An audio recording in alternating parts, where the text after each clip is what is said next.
Rolling. We're rolling on a river. Sorry, John. I was just getting myself pumped up. I didn't see you there. Oh, hi. Welcome in. If only I could be like changing into slippers when I said that, right? Getting my cardigan on. You know, I'm gonna have to have another Mr. Rogers screen. Right. Yeah. You know what I was just thinking of? Another Mr. Wizard. I used to love Mr. Wizard when I was a kid. Is that 10 years too old for you? I don't know, Mr. Wizard. What? Mr. Wizard, he was on 8. How about, oh, wait, I got one. We introduced this to the kids. Do you remember 3, 2, 1 contact? 3, 2, 1 contact. It's the secret. It's the moment where everything happened. Contact. It was on Channel 8 or on PBS. Nothing? Nothing. All right, well, yeah, you'll have a chance now. Hey, real quick, I think your microphone is clipping. It's going in and out? Like I'm turned way down, you're turned way up. Oh, Oh. Is your volume messed up? I don't know if my volume, is that better? Oh, that's my headphone volume. That's not even, my volume's in there. No. Oh, no? No. The microphone volume, how he can hear us. Yeah, but I think I that's, can hear you just fine, but I'm looking at OBS and seeing like the way It's it's like red. way into the red. oh. Which means it's too sensitive. But I have it turned down in input. Let's check. Ooh, here, there's these little fellas back here too. Down in OBS. Do that too. Well, everybody, while we get that going, thank you for joining us. Lucif, what's up? How are you? Happy to see. It's sort of distorted. The mic or the picture? Is it my face that's distorted? Oh, it's the microphone that's distorted. And the ambient noise is loud. Whoa. All right. Let's see what we got. Let's see. I'm going to look on the back. Sorry, everybody. John, Your mic. do you want to juggle for a second? What do you got?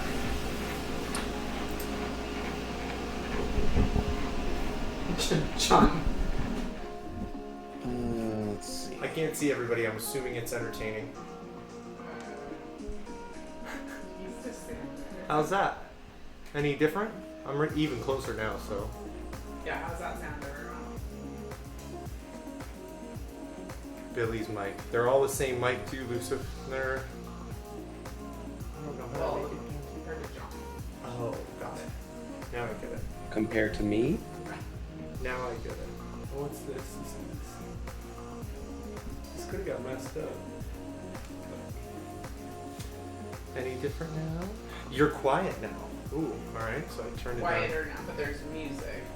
Well, is the music loud? I think the music is the correct volume. At least we can digitally do that. We'll see about, I turned this thing to the gain, it kind of might have got messed up. I also left the microphone out, and Zoe could have just playing with the switches. Yeah, that's possible. She likes finding switches. Any better, everybody? Not too loud. Alright. John, you sound as usual. Better. Nice. Oh, wait, you need to chat. Cool. Oh, I can see it now finally. It's right here for the stream chat. Do you want me to make it Nope, bigger? it's totally cool right there. You just leave it. That's perfect. I'm excited. I get to see John today, everybody. It changes everything for me. I get to see his face instead of just his window and cutting board. Yeah, it's a big win for me. Anybody who knows me well enough, who's hung out with me or met me in person or I've taken care of you knows that I need a little bit of your energy to suck out for me to be me. Is that bad, John? I'm like, all I just thought of was like that vampire TV show where the guy's like a emotional vampire, energy vampire, yeah. Except you're not that. Thanks. I try and give you back a little bit of your blood. You're an energy feedback loop. A virtuous cycle. Virtuous feedback. It's great. Well, thank you, sir. You're great. I appreciate that. You're great as well. I'm happy to be here with you. We've been gone for like 6 weeks. Yeah. Summer's been hectic between. I was sick a month ago. Then there was camping. Mm-hmm. There was just nice weather. Yeah. I like that we have that opportunity to be able to do this, though, because I feel like everybody else takes advantage of that same time, especially where you and I live in the Pacific Northwest. Like, we're all kind of, hey, it's too beautiful, let's just not do a lot today. Like, let's take advantage of this. And that's the best part about us doing this for ourselves. We can do that once in a while. The winter will be different, and we have new things coming. I got a new set. Hopefully, fingers crossed, we'll be in a new house by the time we have our next stream, John. I think it's like middle of October. So, what's happening? I'm not doing that. John's doing that. Are you trying to black bar your face for me? Your eyes? On the OBS Ninja, can you set your microphone to be the same as the one we're using for streaming? So I can hear Billy better. Wait, in Ninja. Could you hear me louder before, John? There's a settings button. Sorry, I was going to do it like super stealth and like no one would see behind the scenes. Oh, I'm so sorry. Leave it to me to be like, what's happening? It's closed. I think the computer's having an earthquake right now. Everybody hold on. Don't worry, I'll have a little sip of tequila and I'll tell you a little bit more while they deal with these John, can you see it these now? issues. What do I push? Yeah. So there's like a gear icon. We're gonna start with I'm sipping Hornitos Reposado, which At the was very my bottom of the screen. first Oh, I see it now. favorite tequila. I guess my second. I used to think Oh no. before I knew any better, I thought Patron was the way to go. And Patron Silver was Sweet. probably my favorite. Better? Also because I used to turn the bottles Yes, thank into you. hookahs when I was done with them. I was a crafty young man. Why let all those Crafty. beautiful hand blown glass bottles go to waste, right? We'll turn them into a hookah. Everybody can sit around and have a second great time with their tequila Hey, you bottle. turned them into more than hookahs. Weren't there lights too? Oh yeah, we did a tower and ran lights through all of them. I found glass epoxy and Yeah. glass cutters and started having so much fun because I worked in a bar that was Corona and tequila and had Mexican food, was Mexican themed, and yeah, we had a lot of leftover Patron bottles. That's for sure. That was always the expensive stuff that everybody thought was the best. It was okay. I like the peppery finish that I get off my Hornitos Reposado. I really like Reposado. John, you know this more than anything now. But yeah, I'm happy about our agave night. And why is it agave night, John, and not a tequila night? And I started talking about tequila. Yeah. Initially, we had thought about doing a stream just dedicated to the Margarita, and then expanded, and then to the Paloma, and then expand to include some mezcal. So what's the umbrella category for tequila mezcal? Agave drinks. Right. Perfect. Tequila and mezcal both come from the same family of plants, although tequila is made purely from blue agave, and I guess mezcal can contain other things. 5 all different tequila- agaves, in fact. Oh, there you go. Yeah. There you go. All tequila is mezcal, but not all mezcal is tequila.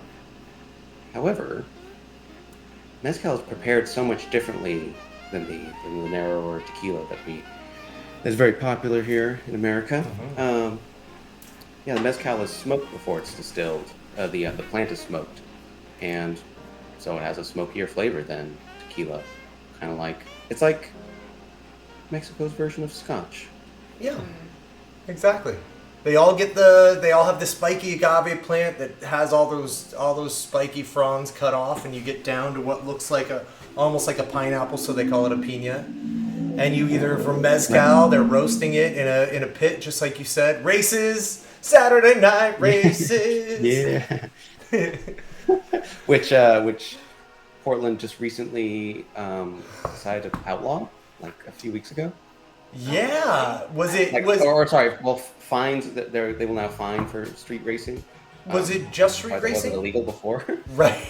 I just thought that. Was it just street racing, or was it street racing and you heard about what is it, sledding, skidding?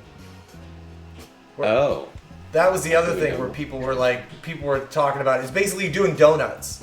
Where people will Yeah. do like donuts but like spin them around like 40 times and everybody's like standing around seeing what they could do. It reminds me of when people used to trick out cars with hydraulics and stuff like that, and people would stand around and people would like trick out their hydraulics and make them bounce or Anyway, yeah. it's gonna be a fun Saturday night over here on Interstate. But anyway, you were saying about mezcal preparation. Oh yeah, thanks. Yeah, so then they take those pinas for those other 5, not Weber, the Blue Weber agave, and they put them in a pit to smoke them. They're all pit smoked, so covered with earth again. So they do have a nice, great earthy, smoky tone to them, and in fact, I do know of a couple of. I am no mezcal expert. I'm a fan, but I'm no expert, and but I do know that there are some with like chicken or sheep heads put in with the smoking process, and it adds like depth of flavor. It's not like mixed in with the agave. Then the agave plants are then taken out, or either that, or it's not done during the smoking process, but it's done during the fermentation process. I'm not sure. We should dive into that, especially before we should find out a little bit more about that before I start sending out misinformation. But it was things that have been told and shared with me by people who are huge mezcal fans, and they seem to love the fact that there are these other flavors based on regions, techniques, smokiness, and additives. We'll call it. Yeah. And you and I even have a couple different kinds. Sorry. That's right. You reminded me, regions. All tequila and mezcal are both legally only recognized from a few different regions in Mexico, and the regions are slightly different for tequila and for mezcal, but basically it all comes from Mexico. Right. And I wanna beef up my tequila collection so I can experience all the regional differences and additives. I found a tequila that I love, but I know there's a lot of variety. I'm missing out. Yeah. Well, let's start with that then, John. What is the tequila you love? Because you hooked me up with some for this week too. Yeah, I've been meaning to ask what you think of it. I love this 1800 Silver.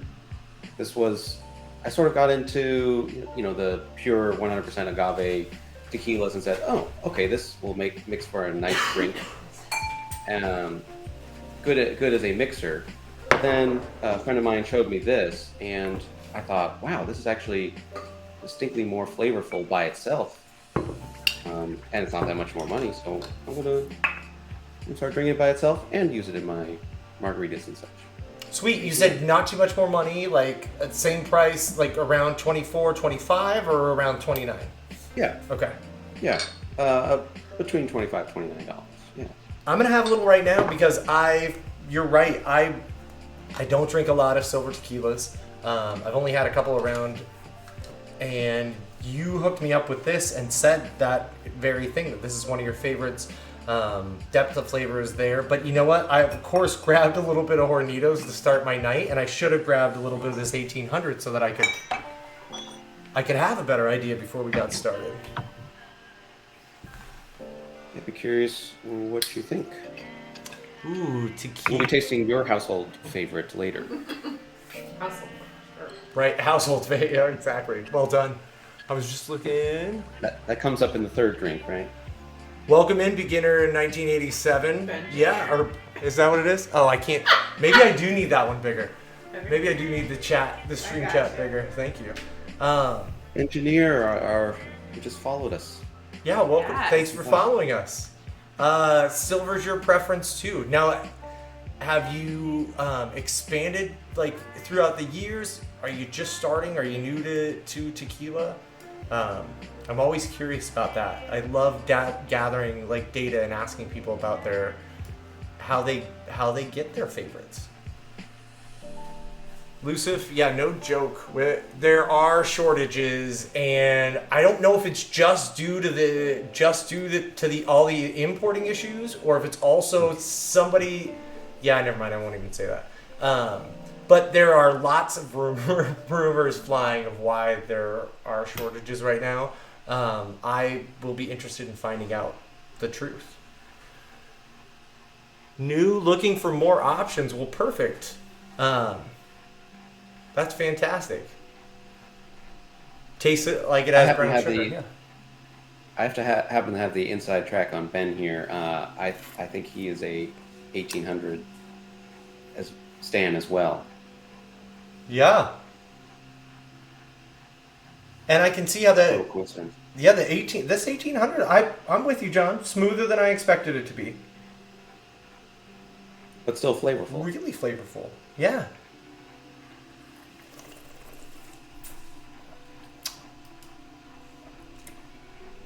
Huh. A little peppery. Where I think comparable tequilas are just a few dollars less of a tequila. A very clean taste, more neutral taste. Right. Yeah, this actually has something to it. It's got a decent viscosity as well. You can see it in the glass. Yeah. It's got nice legs, but it's also like you can feel it on your palate. Yeah, I appreciate that. Thank you so much for sharing this, and I'm glad that I had some. Hell yeah. I can't remember the last couple. Oh, of course. Hold on. Sorry, everybody. I'm leaving Brie out. She does not like. Yeah, should we talk about Mama Juice? Because that's we should lead into that. Brie, I've always been a tequila fan. Brie is really came into her own on. I mean, I've always loved margaritas. Like I've always liked right. Tequila in things, but like. But just enjoying tequila in itself, the way I drink it, just like straight with nothing in it, like, yeah, Brie's really, it's come to be known as Mama Juice in our house. It's usually Espolón Reposado or Hornitos, but You got those bottles? What? Can you show off those bottles? Put that one there. So it's usually these two, and you can tell we're talking, let's see, Bengineer, or Ben, help me out. Did I get that right? You got it right. Cool. All right, so Bengineer brought up a great thing. He said it tasted like, that the 1800 Reposado tasted like brown sugar. And you can see it's just been rested in oak barrels. And it has just a little bit of that carameliness, a little bit of that caramel color. You're still getting the brightness that John's talking about. It's just toned down a little bit, a little softer.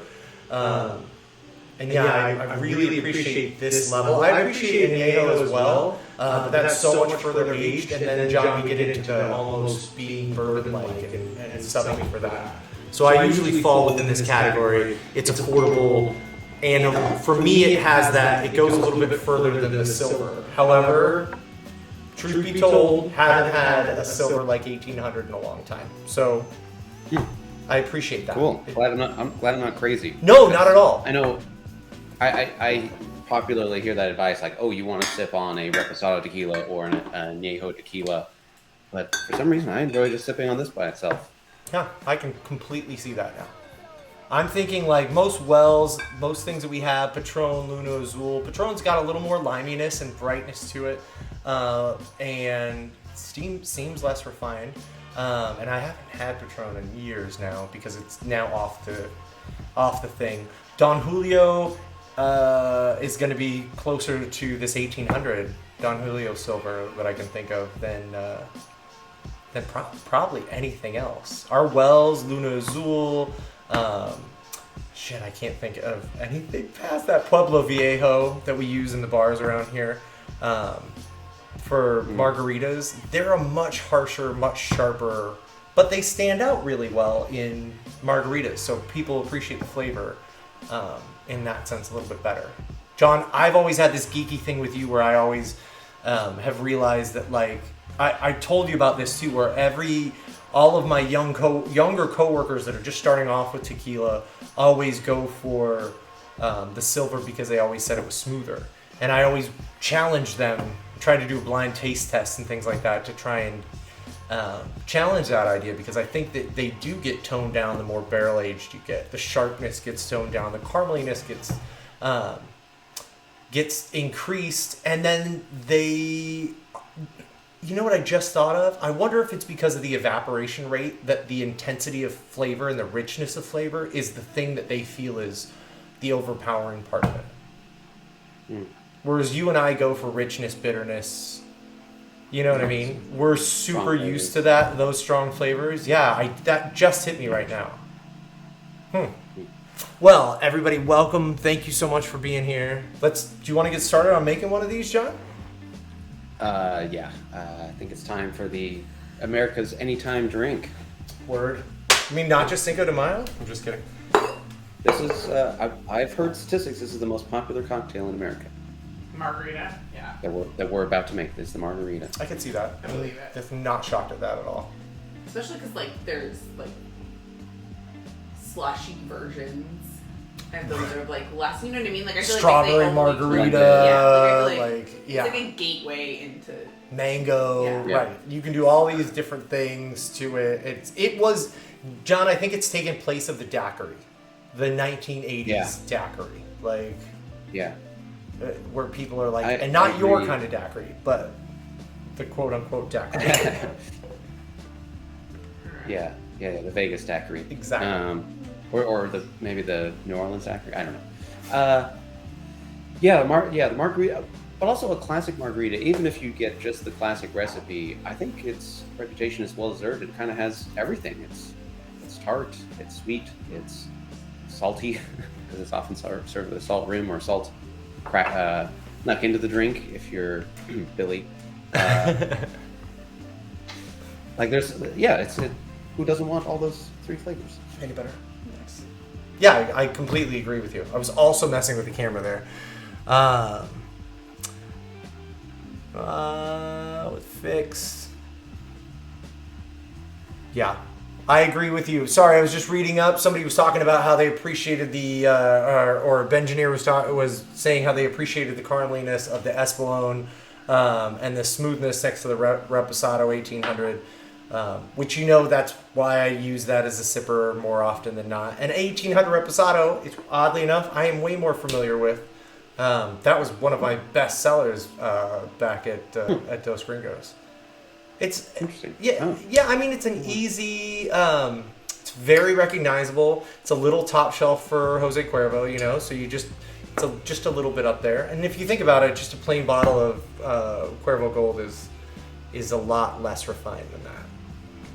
So, all right, well, let's see where we're going. Yeah, and the sweetness, I was going to say for Bengineer, the sweetness is there because of that same, you're in a barrel and you have an evaporation, so you have more sugars that are latent and that are left out along with that alcohol. The alcohol and the water are going to evaporate more out of those. So more sugars and then the carameliness from the oak.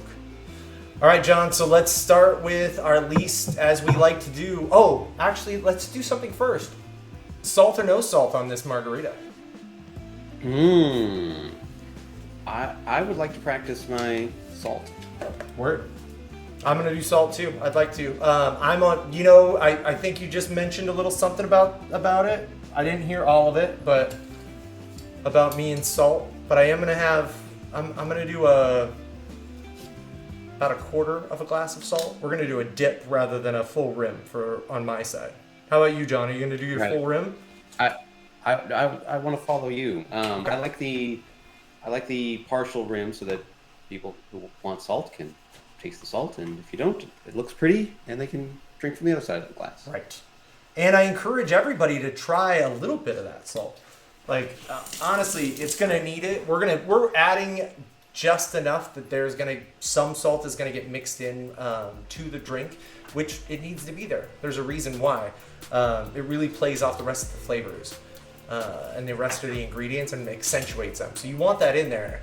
But I really like controlling how much I get. I don't want to lose it all because I went all the way around the glass too fast, and I also don't want to get too much because I'm coating those rims. So I want to just be able to grab a little with my tongue and then go back to my drink. So the way we're going to do that is we're going to grab our deli cup. I got mine here. Nice! It's really the fastest way. So John, do you want to do lid or you want to do full cup? How much do you have? How much salt do you have? You want to do that way? Cool. All right, so here's how we're gonna do it. We're gonna use the lid of our deli cup. We're just gonna lay down a nice little mound. Move to the other side of your cup first. Yeah, like that. And what kind of salt? I'm using kosher salt. You could use sea salt, but the idea is that you want to have something a little bit more flecky, a little bit larger. So that's why I use mine's Diamond Crystal. What's Morton's? Any of the kosher salts, because they have this extra just structure to them. So we're gonna get those nice chunks. If you have like French Flex salt, yeah, do that. You're gonna get amazing amounts of I minerality. think it's like thick. I don't think it's too coarse. I think it'll still stick because there's like Flex salt bits of Flex. Yeah. All right. So the way we're gonna do this is, I already put my knife away. We're gonna pretend like we already had a quartered lime here for our margarita. We tried smoked salt. Yeah, actually. We have Jacobson, a great salt manufacturer here. I've done their smoked salt, and I've done their Pinot Noir salt as well with a margarita, and it was delicious. So you have a lot of options with that. All right, so we're gonna take our divided. We got one for our garnish over here, and then one more lime wedge, and we're just gonna rub it partially on the one side. And I'm only going about a third of my glass, and I'm gonna come down just on the bottom of it. I'm making a T basically. With your finger? Nope, I brought the whole lime wedge just straight down. And then I'm gonna roll it on top of that big mound of kosher salt. You might need more salt. We got a pretty bunch. It's not perfect. It doesn't have to be. It's never perfect, even when we're adding it to, even when we're rimming it. Even when you have one of those sponges. Yeah, perfect, right? I always put my foot in my mouth. Better than put my mouth somewhere else, I suppose, if talking about that. All right, I'm setting this aside. And this lime can hang out here for now. All right, so we got some good salts. We're gonna set that aside and let it dry. You do want to give it that time to let it dry. We're already gonna add a big splash when we add our shaken margarita into that glass. And actually give it a chance to solidify a little bit there, because then you'll actually be able to enjoy it rather than knocking all that salt off your glasses. You hold it and walk around the pool. I don't know what else are we doing with the margarita, John? Dancing, shaking that thing. Brooding.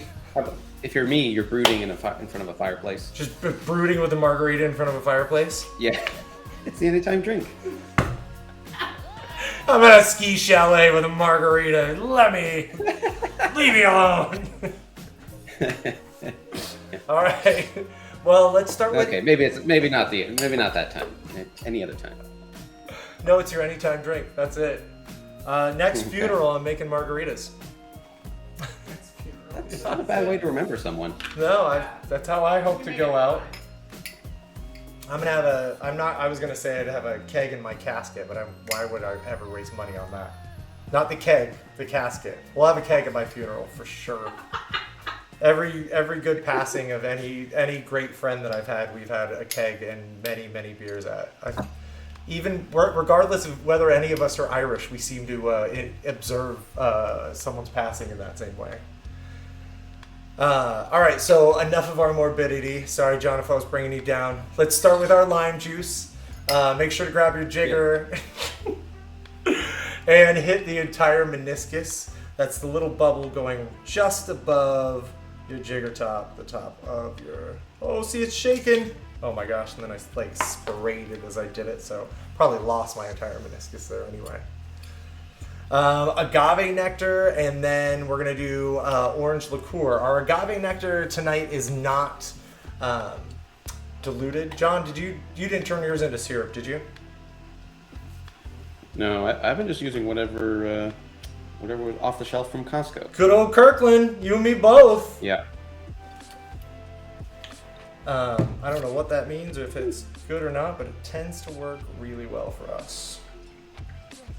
I have had some darker agaves that I really appreciate the flavors a little bit more, But this is just easy and clean right across the board, and it's accessible. Like you said, we get it from Costco. It's easy for us to get and find.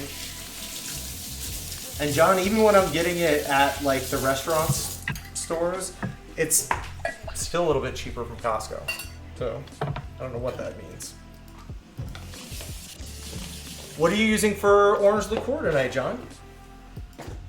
Cointreau. Cointreau. I did not have any Cointreau. We have on the cognac tip, we have the Pierre Ferrand cognac for mixing, and then Pierre Ferrand also has that dry curacao. It's a slightly less sweet version of things like Cointreau or Grand Marnier. Oh, you still got it? Oh, yeah. I have a bottle. That is a great product, but I found it hard to find, and Cointreau is close enough for me.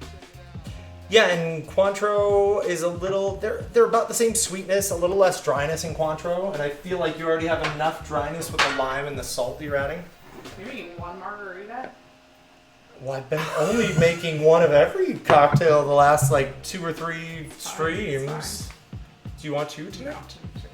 My goodness, should I make this one a double? No. I mean...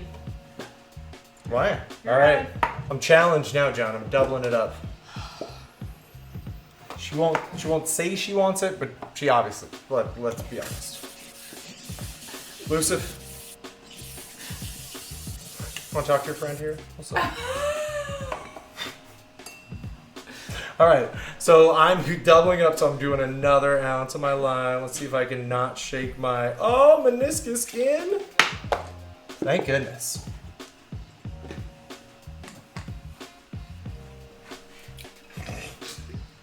Don't you start. All right, so Grand Marnier for me, so I'm getting a little bit of cognac, a little bit extra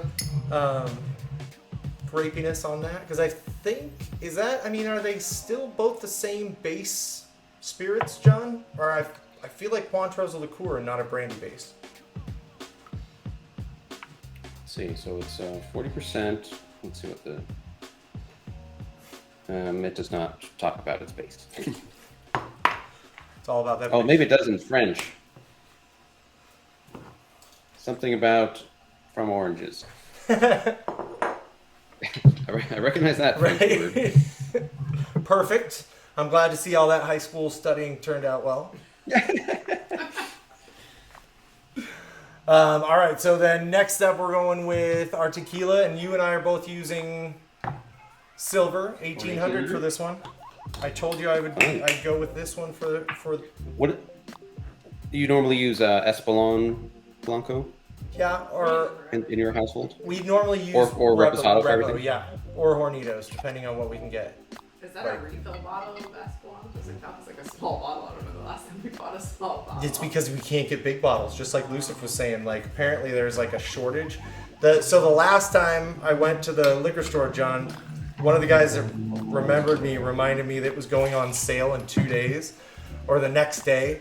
The prices were wrong, and so it was like $10 more big handle than it was supposed to be. So I was like, no problem, I'll come back. And it took me 2 weeks to get back, and in those 2 weeks there was a tequila shortage, and now I can't get it. I normally got a few bottles of that hanging around. All right, I'm hitting that meniscus again for my 2 ounces of tequila. All right. You ready to shake that thing? Yes. All right, so before we add to our shaker, and yeah, did I get those ready? Yeah, oh well, we'll get that in there. Let's add some ice to our glass, because we're gonna have our margarita on the rocks.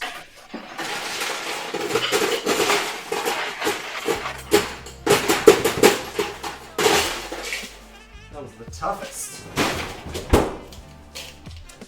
And now, since I'm going to be shaking 2 cocktails instead of just 1, technically in here, I'm going to shake a little bit longer, but otherwise we're about 20, 30 second shake for this. We want to really get those juices emulsified. And I'm going to do one more thing, John, because you know how I like a regal shake here and there. Oh. And since we're doubling up, Yeah, I want a little bit extra flavor too, because I know that I'm gonna short my shake a little bit. I'm throwing in the wedge that I used to do the rim. I'm gonna throw that in so I get some of those oils, fresh oils from the lime. Remember, our shakes are up, back, down, back, up, back, down, back.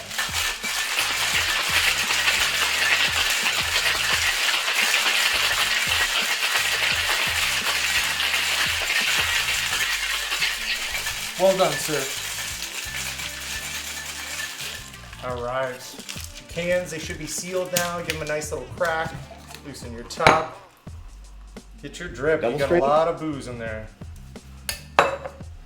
What'd you say? Doing a double strain? Double strain for sure. Want to get all that pulp, especially since I added that the peel and that little extra pulp in there. Oh, right. For me. Now, you always want to pour your margarita right to the top, and remember that's integrating that salt just like we talked about. It's already getting in there right away. Oh, here, this is what I'll do. This is our little extra friend here. A little extra leftover reposado.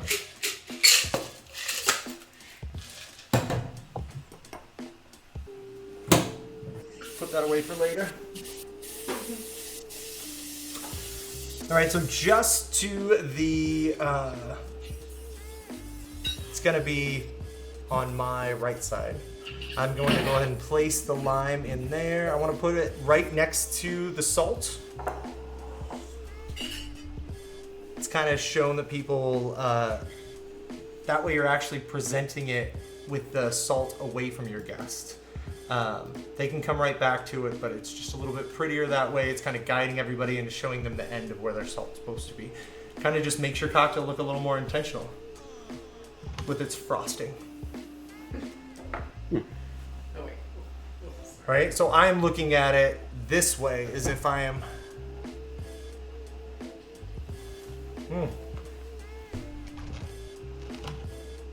That's how I want to get it.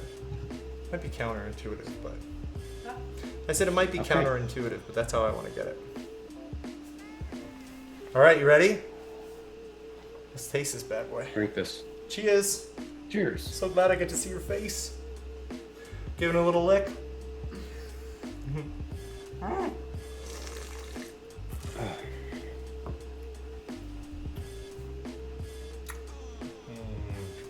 That's tasty and delicious. It almost... Oh, I like it with the salt too. Sometimes I'm lazy at home and I don't use salt all the time. And I think this is a great drink without salt, but with salt, Yeah. also very welcome. Very.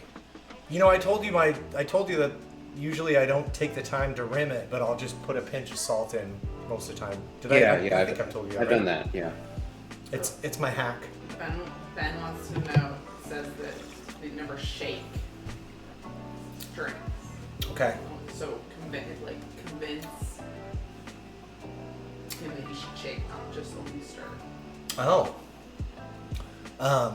It is 100% intentional to want to shake. There's a reason why we want a little bit of foam and we want an emulsification, especially when we're trying to combine citrus, and it's almost always our citrus, and our juices, especially things like egg whites.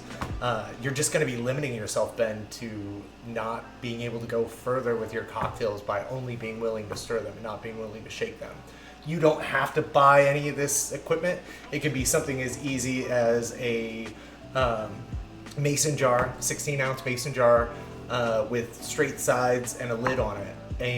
But certain things you're not going to be able to get the full amount of flavor out of. I'm sure they taste fine. Yeah, egg whites for sure. But also, if you're just like I did that Regal shake, you wouldn't be able to get the same full amount of bitterness and oil that I wanted out of the pith and the peel of the lime wedge that I put in there if I wouldn't have shaken it up. It actually combines them. So shaking does do, it actually scientifically changes the chemical structure of certain things, and that's why it makes it taste better. I think one of my best examples is going to be dry vermouth. Blind taste test challenge. Shake it and stir. Yeah. I think you. I would. I love it, just for like Yeah. comparatively. I've had drinks, like I've done that. We've done that before. Done Yeah. that. And you can tell the difference. Yeah. 100%. It Ben, doesn't taste gross. I it tastes challenge you different. to do that. Give it a shot, and don't be afraid of your shake, and don't think that you have to have it perfect, and you don't have to certainly do a Japanese hard shake like we do here. But please, let us know what you think. Hit us up on, send something to our Instagram page if you do it after our stream, and kind of tell us. It's okay if you don't agree with us. You can still post it there and tag us and let us know. Yeah, because I'm thinking that the juice is just going to combine better in a shake. Hmm? However, I have been surprised by shaken versus stirred taste test on a prior stream. Right. That's true. We've done it here. Yeah. The martini night. Martini still to this day surprised me that I liked it better shaken, which is against the conventional wisdom that there's no juice in it.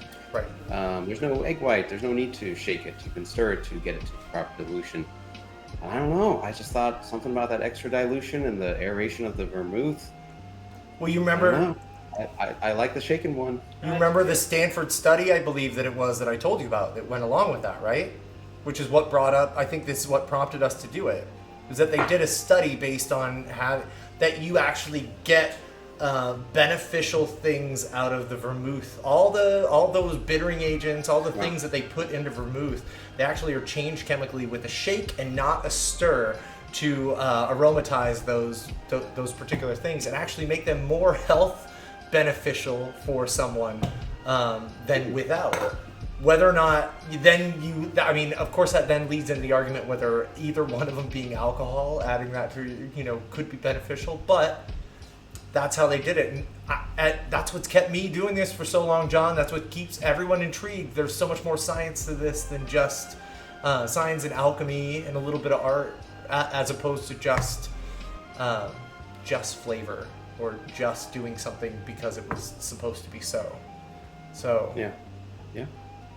what a beautiful evolution, beautiful revolution. Things just get replaced when they're old and outdated. That'd be okay. It's okay that we don't have to keep doing things just that way. So I think we streamed that taste test on the martini. I want to say over 6 months ago, maybe 8 months ago. Yeah. And I still have not gotten up the nerve to actually order my martini shaken. I believe I it. can't do it. I believe I it. can't do it. Right? Well, either the bartender may say no. Like, no, I just can't. I can't do that. It'd be a shame that anybody would say no to like just doing it the way your guest wants it. It's their own folly if it's not doesn't turn out the way they want. But yeah, what else do you think they? Sorry, I lost my train of thought there. Why can't I bring myself to do this? Yeah. Oh, the other part would be that you feel don't you feel strangely like you're trying to be like James Bond? Yeah. Like that's where somebody got the idea from. Yeah, and I feel like a lot of bar patrons generally don't know what they want or what they're ordering. What they're doing. Not to look down on them, but I mean they're just not as into it as we are on this channel. Like we are sciencing the shit out of this. We're nerding out of it. Yeah. We're nerding out. We're nerding out. So I wish there was like some sort of secret handshake I could give to the bartender and be like, I know what I'm doing here. I prefer it this way. You don't need to lecture me on the James Bond thing Right. or the fact that it has no juice in it. Just give it to me, shake it. Right. But it does entail also that you get it from. Sorry. And no disrespect to the bartender, or that's just the flavor I prefer. Right. Yeah, and you know what? I distinctly remember an earlier time in my career where I would have been like, that guy doesn't know what the fuck he's doing. Yeah. The fuck is it? What is happening right now? Who watches too many James Bond movies and he just doesn't know. They don't know any better. I'm gonna have to educate them on this. So no, I love that we do that. I love that we're always learning and evolving and like adding science to what we do, because it does help. It helps rationalize some of the changes to our conventional wisdom. Does that make sense? That actually came out right, I feel like.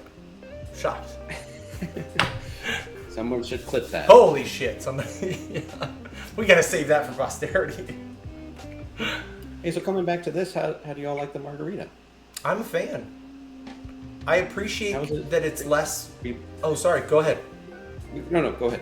I appreciate it with the silver, and that it's less caramely, but still just as smooth. It's not any sharper or brighter, but a little bit cleaner in its form.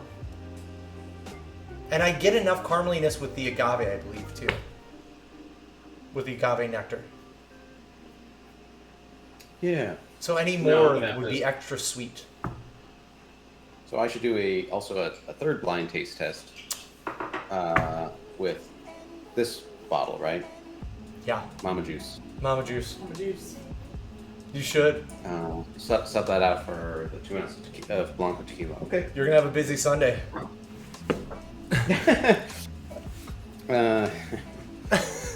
Thanks, Lucifer, for appreciating agave nectar for our touch. My own personal after hours. Right, right.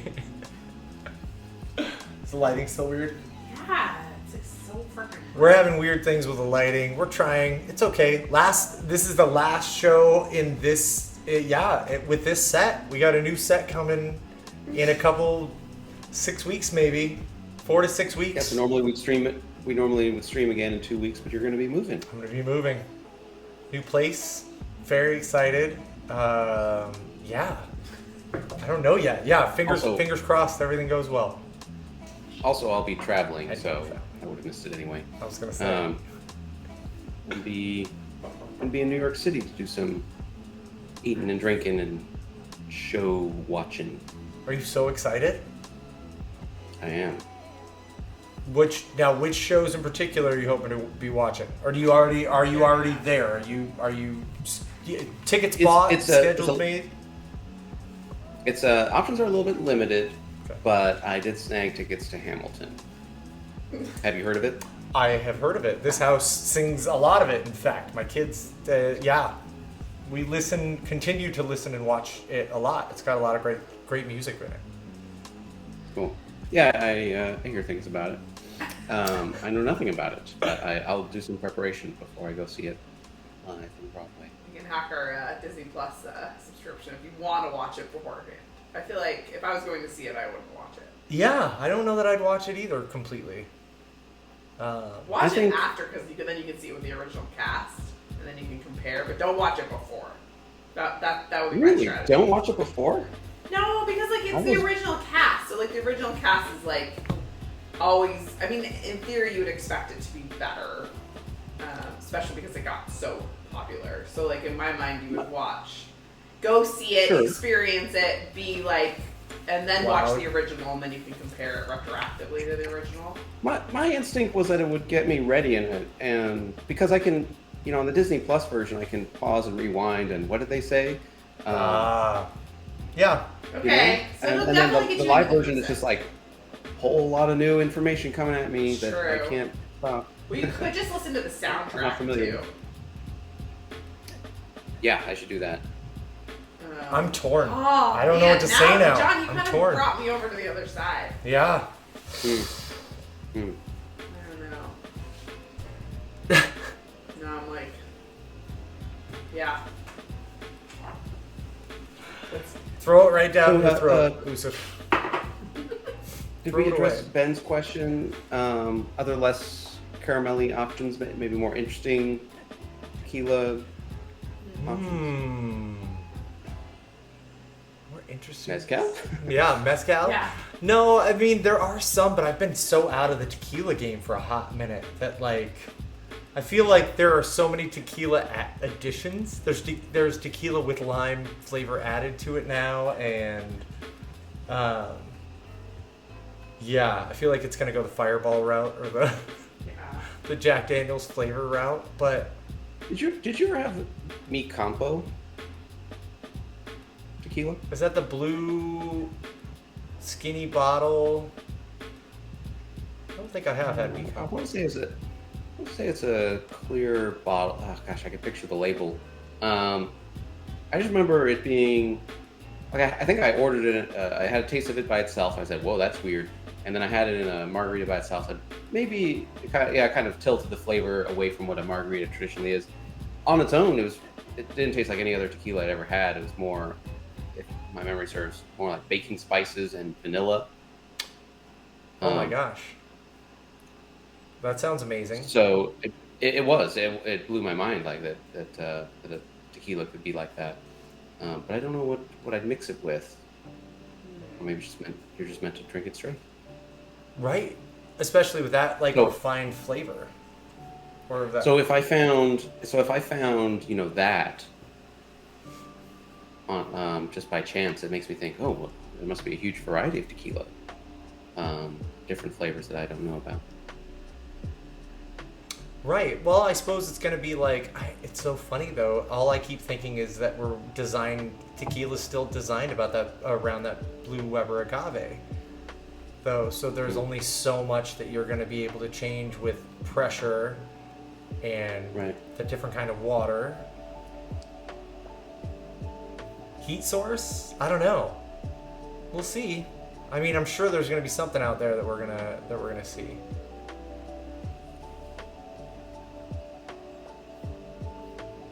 Right, and so that's kind of my point. That's perfectly worded there, Benjineer. That's kind of my point, is that like for gins, you have so many different botanicals that can be used to enhance or change the flavor. I mean, the varieties are endless, John. I make bitters. Every bittering agent I use can be used as a base for gin. Beyond the juniper flavor. Juniper's just kind of also there. There's asparagus sometimes used in gin. There's so many things that get you to different flavors, but tequila's not that way. It's got to be the Blue Weber. I've never seen any sort of infusions. And would it be tequila at that point, or would it be a tequila-based gin to be adding additional flavors to it? That's interesting. But I think that's why there's less variety within that, and there's still thousands of different tequilas, that being said, and they're all going to have a little bit different characteristics and what their master distillers thought was the right way or the right flavor profile that they wanted to have. And again, this is all based on like years of training by somebody who is instinctually trying to create an artistic product. So that gives you a variation, but it's still the same few ingredients. Whereas gin, man, shit, the sky's the limit. There's a gin out there, John. I think you and I have talked about it, called 99 Ants. I think that's what it. No, I think I'm mixing it up with 99 Bananas. But it's called Ants.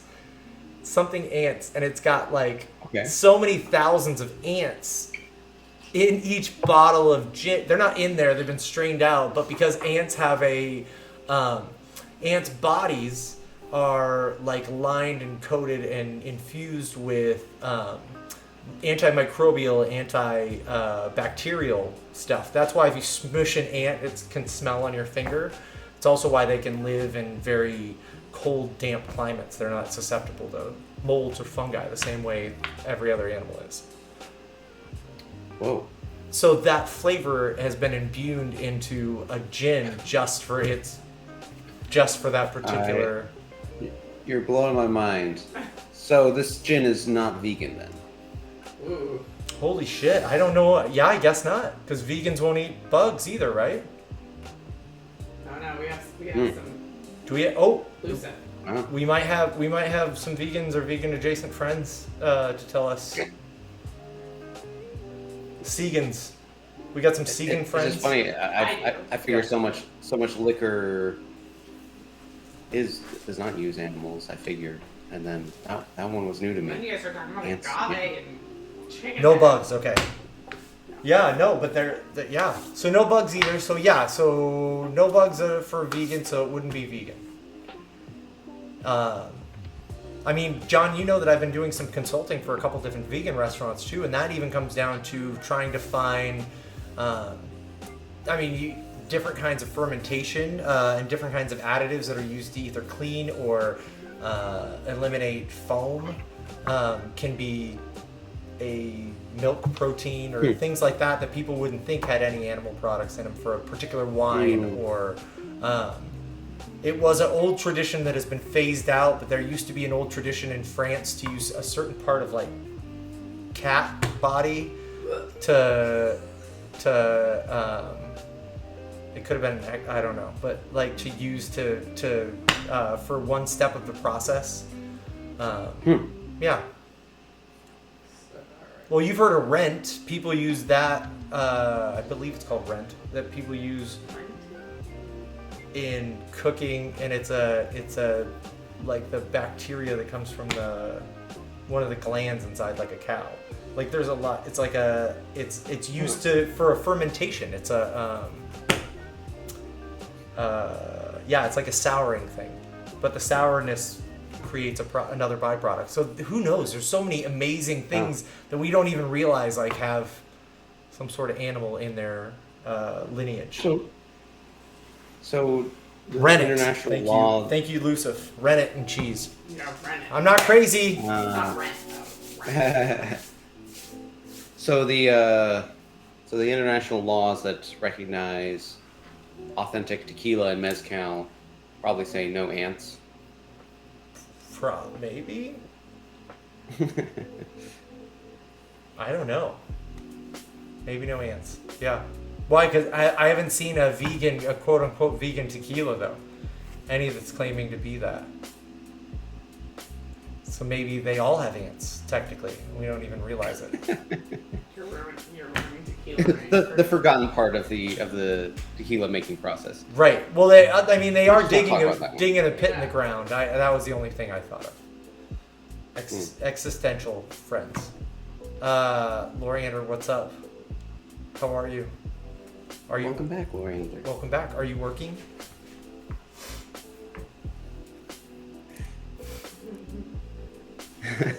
Inadvertent bug eating. Thanks. I think we have to be. I heard that 10 spiders crawl into your mouth every year and you don't know it or something like that. You end up eating. Isn't there something like the red dye in Campari? Wasn't that? Yeah, it's They made from used to be beetles. crushed up. Is it still Oh my God, crushed you're up beetles? ruining this for lots of people. You're making us think with it. I know. Don't think. Yes. Just drink. Keep Thirsty going. therapy. Ugh. Well, don't worry. No Campari on the show tonight, and by the time we get to our next stream, you'll have forgotten all about it. Right. We have a pair. It's like We a have several weekly others. sitcom. Right. It's like a weekly sitcom that just totally resets. Everybody's back to normal at the end. Oh, red dye equals carmine. So yeah, that's the same thing as in pink yogurt. I didn't know about that. Okay. Well, it's better than the whatever the thing is, and that's from beaver butts. All right, back to tequila drinks. That was like. You want to move on to the second drink? Billy? Please. Apparently, I'm just getting in trouble putting my foot in my mouth over here, John. Let's. That was delicious. Off-the-shelf Come on. mixer from Margs. Don't buy it. Don't buy it. Don't buy it. Seriously, don't buy it. Your off-the-shelf mixer from Margs is going to be a lime and a little bit of agave or a little bit of simple syrup and your tequila. So don't worry about having any off-the-shelf mixers. It's going to be, you're paying for a lot of water. You're paying for a lot of fake juice, flavoring, citric acid. You could easily take two, so this is a quarter of a lime, split in half, squeeze and drop the two halves into your shaker. I know, just feel me on this one. You'll have to shake this one.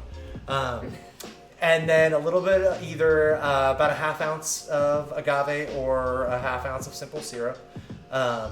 And that will make it a little more tart for you, especially if you're using simple syrup and not agave. You could go 3/4 ounce and just be fine too. And then 1.5 to 2 ounces of tequila, shake the whole thing up, and then you're there. Please save yourself the trouble of having margarita mix and all the other things that you're paying for. That's the secret to a good margarita is fresh ingredients. Right. And it's not It's not even that many ingredients. We're talking lime, fresh lime juice, lime you can buy at the store, simple syrup. Yep. You're there. Good redirect. I agree with you on that one, Lisa. All right, Yeah. John, let's get started. Let's get that Paloma Brie, and we're going to get started on our least expensive ingredient on here, which is going to be our simple syrup, probably. Then we'll go to our juices. Sorry, what were you going to say, John? Oh, lead me through this in painstaking detail. I've never made one of these at home. Cool, perfect. We're going to make it together.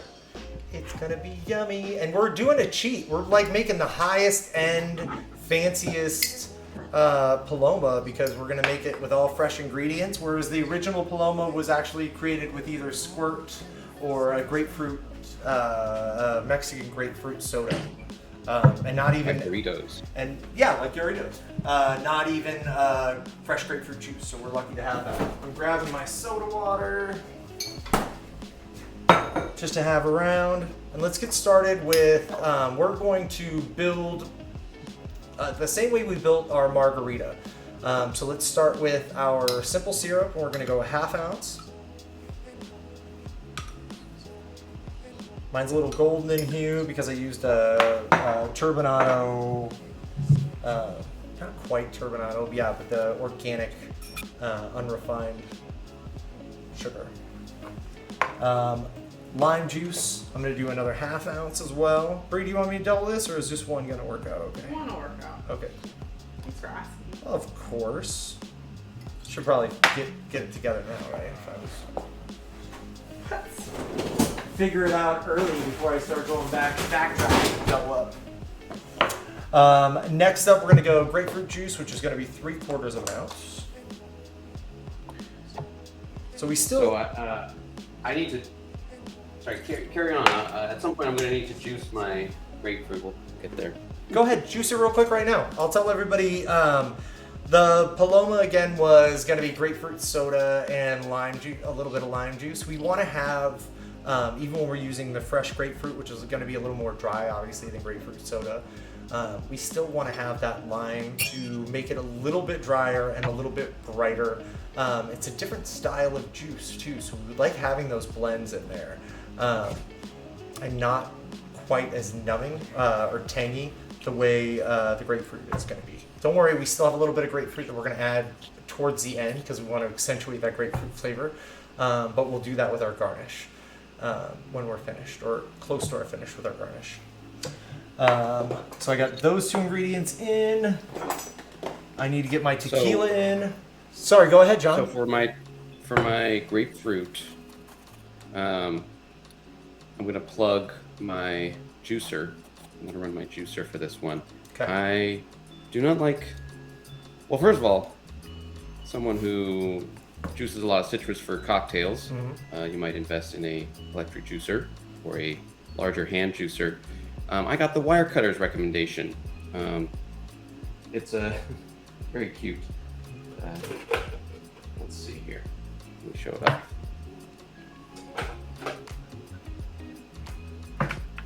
Moving on. Nice. What's it called? Alex's lemonade stand juicer. So this is not, this is not the industrial, cool looking, pump action that you see in cocktail bars. This is just the wire cutters picked for the home. Nice. But when I tried like hand squeeze or fit a large fruit like grapefruit, into a squeezer, it just goes all over the place. So I'm glad I invested in this machine. They're nice to have. So quick plug for Alex's lemonade stand. That's awesome. It's easy to use and easy to clean, right? Yeah, I like it, and I'm just getting some peels here just because. Good. I'm glad you are. I have one set aside so that I can have some peels for later too. I have a fondness in my heart for those centrifuge juicers, but again, with the global shortage of everything, those have like gone up insane to astronomical prices. and they're hard to get. So I'll keep using my, thanks to my friend Gong, I have a Ron Popeil that is just inching along for my like high-end juices. And then outside of that, John, I half the time just use a old Rubbermaid or KitchenAid hand juicer with its like base on it. The one for oranges does limes, lemons, and grapefruits, no problem. And yeah, when I'm doing like huge jobs, it becomes an issue. Like when I've done like bigger, larger events. But outside of that, not so bad at all. Like it holds up. You get a little tired doing the twisting thing, but eventually I'll be able to invest and get the things I need. Like those, they're not Bushmill and Hamilton Beach ones. That's all fancy. I did have a really big job that I borrowed one of those. Thank goodness. Thank you for letting me borrow that today. Awesome.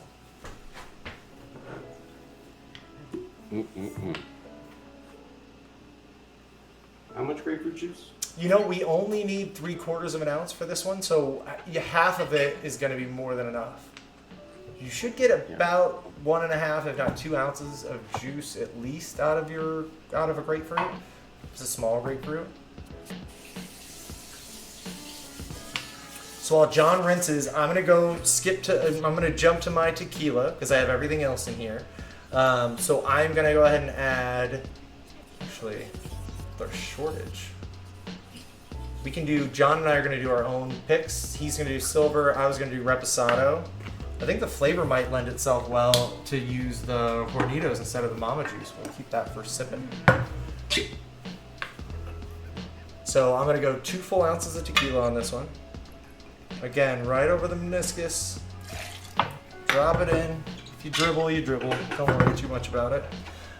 Sneak that in there. And I'm going to put this in a Collins glass. I like doing these in wine glasses. Like, you can use what you have around. Don't be too stuck on whatever you have. But a Collins glass, I think, is going to work really well and look cute. I got these fun ice sphere things. What do you call them? Not spheres. It's not even close to a sphere. Ice columns. I forgot what it's free. Yeah. Spears. It can't be a sphere. Spear. That's a spear? Thank you. I was like, that can't be a spear? Yeah. It's because that's how good I read. It's like a rectangular prism, though, is like what it would be. If I can see everything through it. All right, John, so we're going to ice these down. We're going to shake, and then we're going to deal with our soda after that point, okay?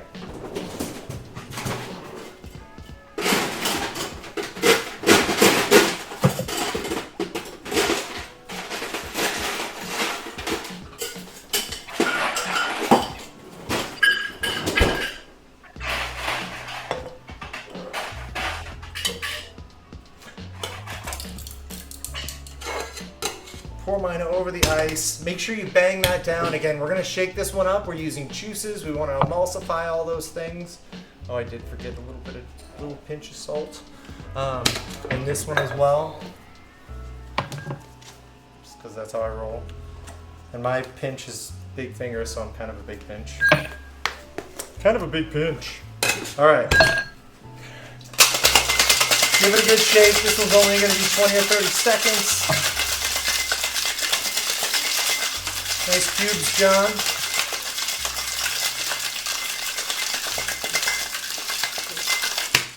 All right, get that crack, get your drip.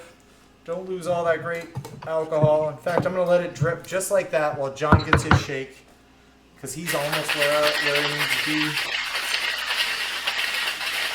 I'm using Topo Chico mineral water. I prefer that over soda water. Mineral water, I always prefer over soda water.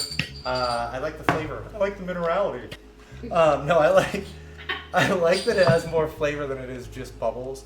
It really does actually add to the whole cocktail. And I'm going to add my 2 ounces right into the shaker before I strain it through, John.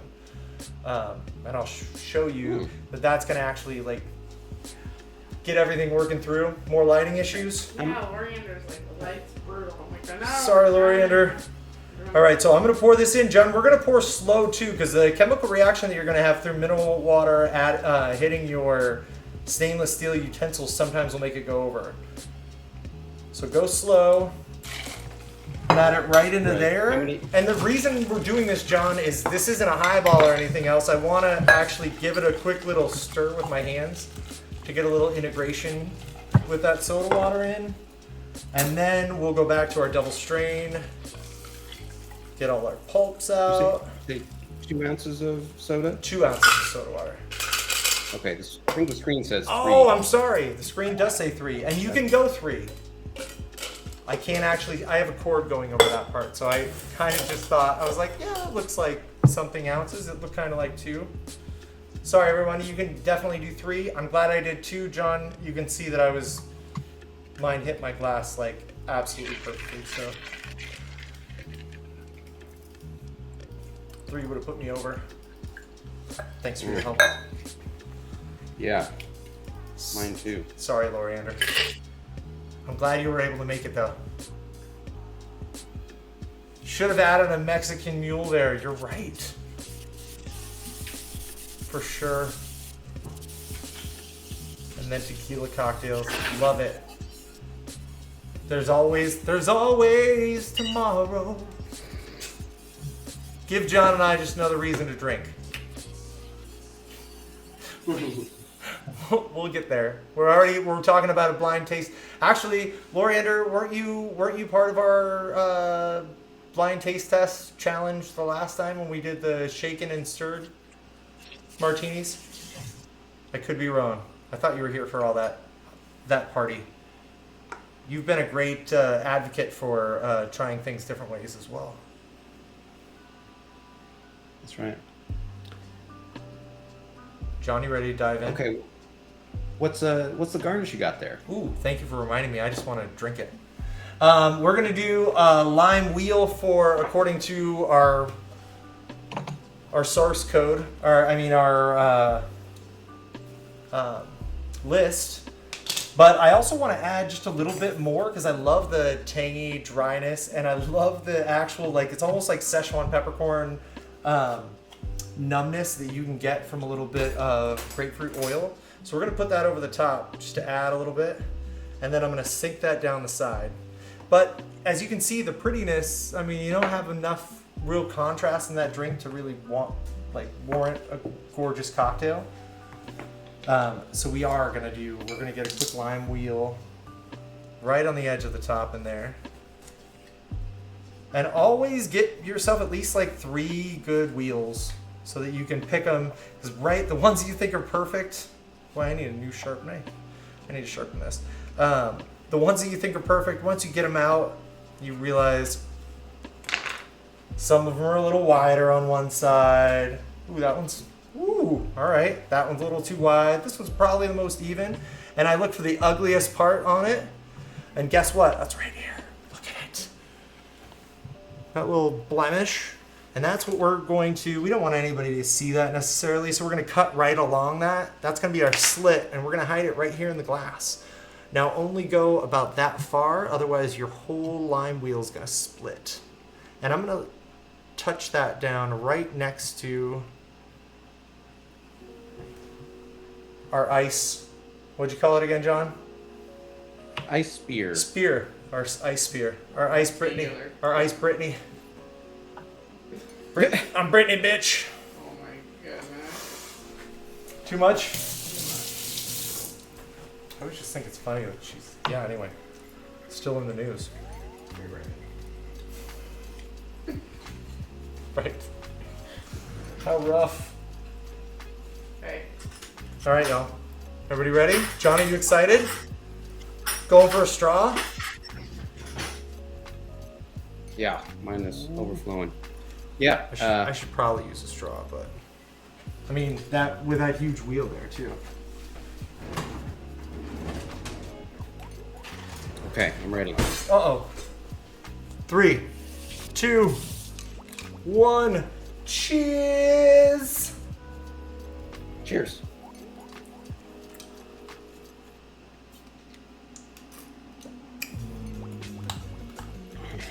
Woo. Now I can taste that that Hornitos Reposado like right away.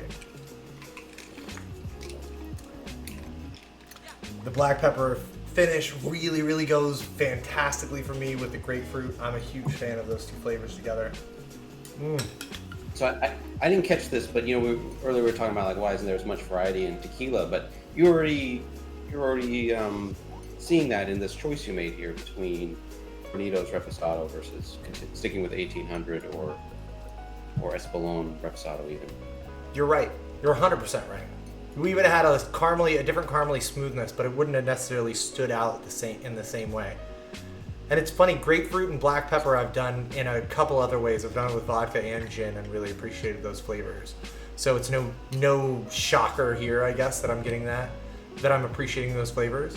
Let's see, Loriander was saying he always prefers a little heat in his Paloma, like a spicy Paloma versus a regular Paloma. And I feel like I appreciate spicy things as well, but I feel like that's the easiest thing for us to add, whether it be like a Hellfire Bitters, I have habanero tinctures, to have some spicy things around and just throw a few dashes in. Also depends on what I'm doing and like how hot I am or how cold I am, like how much I want it to be more refreshing. Like John said, it's a any time of year drink or an anytime drink. So I catch myself wanting more spicy citrus things when it's colder out. But yeah, I guess it's counterintuitive. Sounds great. The what? Some spicy liqueur sounds great, like the chili liqueur. Yeah. It just made me think I have some ghost pepper infused, well, let's see, what is it? Elijah Craig Barrel Strength. That's like one of my favorite things. Like, it's so strong though, John. It's like all I can do is dip a bar spoon in and then dip that bar spoon into something else, and it's so fucking spicy. Cocktails always replace it with half. Oh yeah, like Ancho Chili Reyes. Yeah, you have those. You have Ancho Chili Reyes regular and verde, both fantastic, and those add a good amount of heat. We were playing with those over the summer, weren't we, John? When I had the binary sunset cocktail, I was trying to see whether or not I needed more ancho, and then I ended up skipping it altogether. I don't think have we had ancho on the stream? We made a cocktail with it. You're right. Didn't we? Or no? I thought we did early on. We definitely had spicy drinks, but maybe I didn't realize the source of the spice. For example, you had the shishito pepper infused rum. Right. Recently, and wonderful. Thanks. Great idea. That wasn't the only spirit. Actually, that was a mezcal drink, right? That ended up going in. Yeah, that was cool. Yeah, spicy drinks. Sounds like a night. It does. Especially that poblano, those chilies with the Ancho Chili Reyes. In fact, that could be a whole new thing. There's a place called Guerrero that makes amazing sandwiches here that has a great margarita that they use spicy chili and cricket for their rim.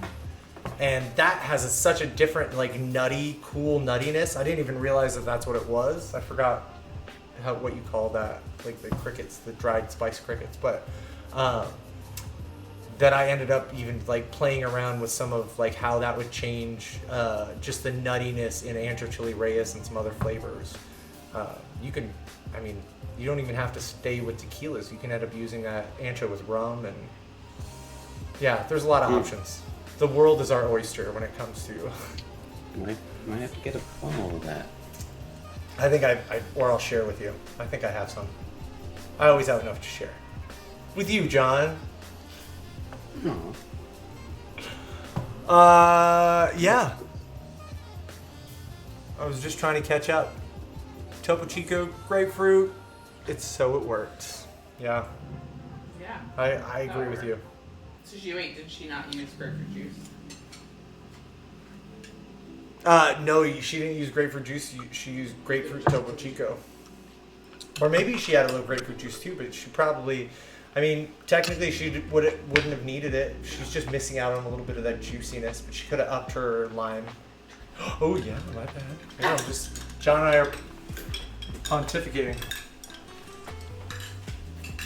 I added the third ounce of soda that was written on the screen. And I think I like it more because it is more distinct from the drink we just had, the margarita. It's more soda-y and less margarita-y. Yeah, but plenty of... yes, exactly. And then plenty of other flavors going on, too. Well, Yeah. just like a tequila... Sorry, go ahead. I think I'm glad I added that extra soda, if you've got room for it in your glass. We do now. Bree just added it, too. So we're gonna try that out. It makes sense. I mean, John, one of my favorite drinks, and this is how I got Brie on Mama Juice, believe it or not, was I just started making reposado highballs, basically. And the same ratio as a Japanese highball, like a 3-to-1 ratio. And yeah, so 1.5 ounces to 4 of tequila. And I usually, again, I don't know about silver. I feel like it would get lost in that in a highball version. But maybe it wouldn't. You got to try it and tell me. But 1.5 ounces of tequila, 4.5 ounces of soda water, and a lemon peel. I'm on it. It's Sounds great. easy. You taste your liquor, but it's not overpoweringly so. You can actually get the different dimensions of flavor within that. We've never had anybody call during the show. I usually remember to put on my do not disturb. Or was it not important? I don't think it was important. I think it was just somebody teasing us. The 866 number. Oh, jerks. Those teasers. Those teasers. Such teases. Probably teasing us. I just thought of instantly. I thought of John. What was that thing that you and I talked about, doxing or whatever? Or those people had a stream and somebody called the cops on them while they were live on the stream. Oh, swatting. Swatting. Yeah. I was like, doxing's something different. Boxing can happen anytime. Swatting has to happen on stream. Got it. Or the SWAT team comes to your house, apparently. Wouldn't that be fun? No. I know. I'll kill someone. Man. Thankfully, the only knocks on our door have been, food deliveries Right? Thank during you. the stream. I know it's sad that we're not doing that tonight, but I think we all have enough happening in our worlds and our lives right now that we can get back to that at another time. Yeah, we'll celebrate. Celebrate when you're in the new house. That'll be Yeah. awesome. To our lounge. Right? Exactly. Welcome to the bar. It'll be nice. I'm excited. Looking forward to it. What do you think of this Paloma? Are you happy overall? Oh yeah, Good. really happy. You said you added I'm gonna have to try some other tequilas because I think it could be. I think it'd be better, a little more flavorful. You also added a pinch of salt. Just a pinch. Yeah, I had a pinch of salt. Yeah, I think I need to try this with salt and different Ooh. tequilas. Did y'all read Loriander's? No. That sounds delicious. Best margarita I've ever had, Loriander said, is made with a syrup made from lemongrass, ginger, yuzu koshu. Yeah, I know yuzu koshu. It's a Japanese fermented green chili pepper paste. Delicious. Salty and citrusy. It is delicious. We actually keep it around at all times, but I don't want to open a new one before the move, so that one stays in the closet for right now. Vanilla bean. I could see how that. And then Half grape. What's half grape juice? grape juice or grapefruit juice? Oh, grapefruit juice. I don't know. I'm half lime. I bet it's grapefruit. Okay. That makes sense. And half lime. I'd hope, because Wow. grape Delicious, juice, so. you just took us on a whole nother Wow. lemongrass, grape. Where am I? Sounds off. But the ginger, lemongrass, yuzu, koshu sounds fantastic. A friend and I collaborated on a sake ice cream, a pastry chef friend of mine, and that was her. She was like, I want to get yuzu flavor in. We started adding yuzu koshu, and she rocked it. She made one of the best ice creams I've ever had with yuzu koshu and sake in it. It was so fucking good. Not savory at all, just sweet and delicious, but it had that backbone to it. Yeah, I'm a fan. Loriander, what did you do that centered you more towards so many Japanese and Southeast Asian flavors. I know what centered me there because I've been working with it specifically for so long. But Lori and or John, have you come to like realize is like lends his flavors to that way? He's cited yuzu several times in Right. Lemongrass as well. Right, exactly. I really appreciate your palate and love that you're here. But I'm just curious, what got you there? Did you have a trip? Did you have some travels in Japan that made you love it so? We shall see. Oh man, I can't wait till we can have a call-in guest. Someday. We already have our first call-in guest person. It's already lined up. If we can just match up our schedules, you mean? Yeah, if and when. Yeah. If we can match up our stream to be able to handle call-in? Just like for him to be able to call in like and not working. Oh, are we there though? Are we there that could happen? Technology's there that we could do it? Yeah. I think so. Oh, I thought I thought we were still getting ready to like make that happen. Maybe we just have to reach out and grab him. Saturdays are probably going to be big days for him though, but you never know. Yeah. What would he talk about?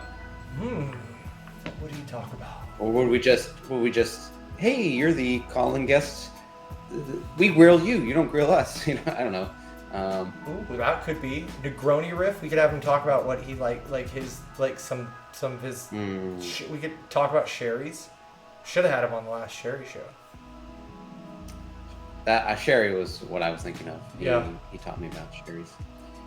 The Negroni riff. Actually, that's funny you mentioned that because it's Negroni week. It is Negroni week. You're right. Which would have been a great theme for tonight if we hadn't already had a Negroni stream recently. Right, and we weren't just like lucky to get it together.